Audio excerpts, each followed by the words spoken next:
ஓம் சாய்ராம். என் அன்பு குழந்தையே, இன்று இரவுக்குள் நல்ல செய்தி கேட்பாய் என் செல்லமே. இந்த சாயப்பாவை நம்பினால் கேள், நிச்சயமாக உனக்கானது நல்லது நடக்கும். வாழ்க்கையில் எதுவும் எளிதல்ல. வாழ்க்கையில் எதுவுமே எளிதல்ல. முயற்சி செய்தால் எதுவும் கஷ்டமும் இல்லை. தவறு வருவது இயல்பு. ஆனால் தவறு வருமென்று நினைத்து எதையும் செய்யாமல் இருப்பதுதான் அதைவிட மிகப்பெரிய தவறு. ஒருவர் உயிருடன் இருக்கும்போது அவரது தவறுகளை அவரிடம் சொல்லு. ஒருவர் மறைந்த பிறகு அவர் செய்த நன்மையை மட்டும் பேசு. வயதிற்கு மரியாதை கொடு என் செல்லமே. அனைவரிடமும் மனித நேயத்துடன் நடந்து கொள். ஆத்திரமான கேள்விகளை அமைதியாக சமாளிக்க கற்றுக்கொள்ள வேண்டும், பழகிக்கொள்ள வேண்டும். அவசரப்பட்டு பதில் சொல்லாமல் சிந்தித்து பதில் சொல்வது நல்லது. நடக்காத விஷயத்தையே நீ வாழ்க்கை பூராமே நினைத்து கொண்டிருக்க போறியா? நடக்கக்கூடிய விஷயத்தை நீ கொஞ்சமாவது நினைத்துப்பார். நீ படுகிற கஷ்டம் எல்லாம் உன் சாயப்பாவுக்கு நன்றாகவே தெரியும். ஆகவே உன்னை சந்தோஷப்படுத்தத்தான் இவ்வளவு கஷ்டங்களை உனக்கு நான் கொடுத்தேன். அதையெல்லாம் ஒரு கஷ்டமாக எடுக்காமல் வாழ்க்கையில் அதை எல்லாவற்றையும் ஒரு படிக்கல்லாக எடுத்துக்கொள். ஒவ்வொரு கஷ்டத்தையும் ஒவ்வொரு அனுபவமாக எடுத்துக்கொண்டால் வாழ்க்கையில் நீ நிச்சயமாக ஜெயித்து விடலாம். கஷ்டத்தை அனுபவி, கஷ்டத்தை எதிர்நோக்கு, துணிந்து எதிர்த்து நில். அப்பொழுதுதான் அதில் என்ன கஷ்டம், அதை எப்படி அதிலிருந்து வெளியே வரலாம் என்பது உனக்கு நல்லபடியாக ஒரு பக்குவம் கிடைக்கும். நாம் நம் பிள்ளைகளுக்கு பணத்தை சேர்த்து வைப்பது போல அவர்களுக்கு நல்ல பழக்க வழக்கங்கள் இருக்குமாறு நாம் தானே பார்த்து கொள்ள வேண்டும். சூழ்நிலை பதற்றப்பட வைத்தாலும் நாம் பதற்றப்படாமல் சமாளிப்பது தானே நல்ல பலனை தரும். நாளை என்ன செய்யலாம் என்று யோசனை செய். நாளை என்ன நடக்குமோ என்று நினைக்க வேண்டாம். அது உனக்கான நிம்மதியை தொலைத்து விடும் என் செல்லமே. ஏனென்றால் வாழ்க்கை வாழ்வதற்காகத்தான். அதுவும் மகிழ்ச்சியாக வாழ கற்றுக்கொள். வாழ்வின் பொருள் அப்போதுதான் உனக்கு நன்றாக புரியும். கவலையற்ற வாழ்வை இறைவன் யாருக்கும் கொடுப்பதில்லை. ஆனால் அந்த கவலைகளை கடந்து செல்லும் மனதை இறைவன் எல்லோருக்கும் கொடுத்துள்ளான்.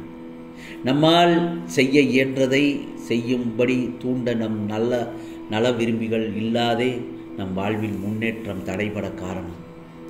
உனக்கு நல்ல நண்பர்கள் இருந்தால் அவர்கள் உனக்கு நல்ல விதத்தை தான் சொல்லியிருப்பார்கள். உனக்கு உற்சாகப்படுத்துவார்கள். தைரியமாக செய் என்று. உனக்கு நல்லதொரு நண்பர்கள் இல்லை என்றால் உனக்கு உற்சாகப்படுத்தவோ அல்லது உன்னை பதப்படுத்தவோ யாருமே இல்லை. நீ தீய வழியில் தான் சென்று கொண்டிருப்பாய். ஆகவே மன அழுத்தம் வராமல் தடுக்க வேண்டும். என்ன பிரச்சனை வரும்போதுதான் அதையே நினைத்து கவலைப்படாமல் மனதை திசை திருப்ப விட வேண்டும் என் செல்லமே. பிரச்சனை வரும்பொழுது மனதை திசை திருப்பு. வாழ்க்கையில் முன்னேற குன்றாத உழைப்பு, குறையாத முயற்சி, வெற்றி பெறுவோம் என்ற தன்னம்பிக்கை, இம்மூன்றும் இருந்தால் போதும் வாழ்க்கையில் முன்னேறிவிடலாம். இன்னொரு முறை சொல்கிறேன், வாழ்க்கையில் முன்னேற என்ன வேண்டும்? அயராத உழைப்பு, குறையாத முயற்சி, வெற்றி பெறுவோம் என்ற தன்னம்பிக்கை. ஆம் செல்லமே, எல்லோரிடமும் கேட்டு தெரிந்து கொள். ஆனால் முடிவெடுப்பது உனது கடமை. அனுபவமே சிறந்த ஆசான். பணம், புகழ், கௌரவம், பெயர் எல்லாம் கிடைக்க இறைவன் அருளும் கடவுள் பக்தியும் அவசியம் என் செல்லமே. நடந்து முடிந்ததை நினைக்க வேண்டாம். நடக்கப் போவதை ஆவலாக எதிர்பார்க்க வேண்டாம். தற்போது செய்வதை கவனத்துடன் செய்.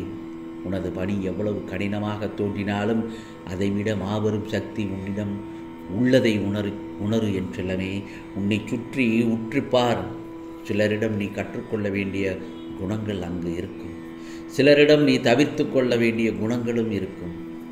அதை நீதான் நல்ல விதமாக முடிவு செய்ய வேண்டும் என் செல்லமே. யாரையுமே மதிக்காமல் வாழக்கூடாது என் செல்லமே.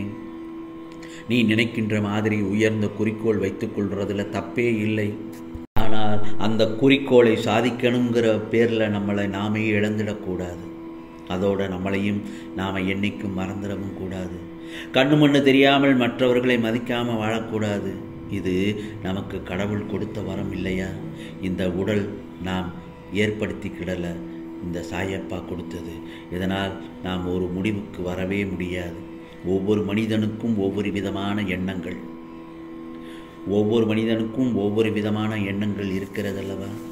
எப்போவுமே அந்த எண்ணங்களும் சரி, சிந்தனைகளும் சரி, சந்தர்ப்பத்திற்கு ஏற்றவாறு மாறுகிறது. நாம் மற்றவங்க பேச்சை கேட்டு அதை பற்றியே யோசித்து கொண்டிருக்கிறோம் என்று வைத்துக்கொள். நம்மால் ஒரு முடிவுக்கு வரவே முடியாது. முடிவு எடுக்க முடியலைன்னா முன்னேற்றமும் ஏற்படாது. ஆகையால் இதை பற்றியெல்லாம் யாரும் என்ன பேசுவாங்கிறது மறந்துடு. பெரிய வியாதியே இதுதான். இந்த உலகம் என்ன பேசும், இந்த சமுதாயம் என்ன பேசும் அப்படிங்கிறது யோசனையெல்லாம் விட்டுவிட்டு, இதெல்லாம் நம்ம குடும்பத்துக்கு தேவைதானா, நல்லதானா என்று மட்டும் யோசித்து அதில் ஒரு முடிவை எடு. நிச்சயமாக அதில் நீ வெற்றி காண்பாய் என் செல்லமே. குடும்பம் என்பது கடவுள் நமக்காக பூமியில் ஏற்பாடு செய்திருக்கும் சொர்க்கம். அதை சொர்க்கமாக்குவதும் நரகமாக்குவதும் உன்னுடைய செயல்பாடுகளில் தான் உள்ளது. கடவுளும் பெற்றோரும் கொடுத்த அழகான வாழ்விது. உன்னை வருத்தி கொள்ளாமல் வாழ கற்றுக்கொள். வகுப்பில் தவறு செய்தால் மதிப்பெண் கிடையாது, வாழ்க்கையில் தவறு செய்தால் மதிப்பே கிடையாது. மனதிற்கு போதுமான வேலை தராவிட்டால் மனம் சஞ்சலப்படத் தொடங்கிவிடும்.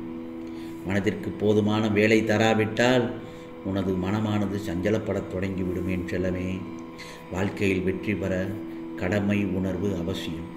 நாம் நல்ல வழியில் சென்றால் பணம், புகழ், சந்தோஷம் கிடைக்கும். தாமதமாக கிடைக்கலாம், ஆனால் நிம்மதியாக இருக்கலாம் அல்லவா? ஆகவே தேவைகளையும் உனக்கான எதிர்பார்ப்புகளையும் எவ்வளவு குறைத்து கொள்கிறாயோ அவ்வளவு மன அமைதியும் நிம்மதியும் கிடைக்கும். தெரியாதவர்களிடம் அனுசரித்து போகும் நாம் தெரிந்தவர்களிடம் விட்டு கொடுப்பதில்லை. பிடிக்காத வாழ்க்கையை எப்படி வாழ்வது என்ற எண்ணம் தவறானது.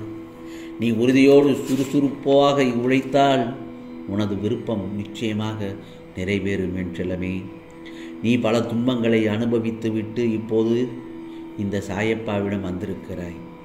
உன் துன்பங்களுக்கான தீர்வு கேட்டு என்னை நோக்கி வந்திருக்கிறாய். நான் சொல்வதெல்லாம் உண்மைதானே? கடைசி கட்ட நிலையில் என்னை நோக்கி வந்து விட்டாய். இன்று இரவுக்குள் உனக்கு நல்லது நடக்கப் போகிறது. நான் சொல்வதை கேட்டால் இனி உனக்கு அடைக்கலம் கொடுத்து உன் பிரச்சனைகளை எல்லாம் இந்த சாயப்பா சரி செய்கிறேன். என்னை நம்பி வந்த உனக்கு இனி எந்த பிரச்சனையும் இருக்காது. என்னை மீறி எதுவும் நடக்காமல் நான் பார்த்து கொள்கிறேன். நிம்மதியான வாழ்க்கை தருகிறேன். கவலைப்படாமல் காத்திரு. வெற்றி உனக்கு சாதகமாகத்தான் இருக்கிறது.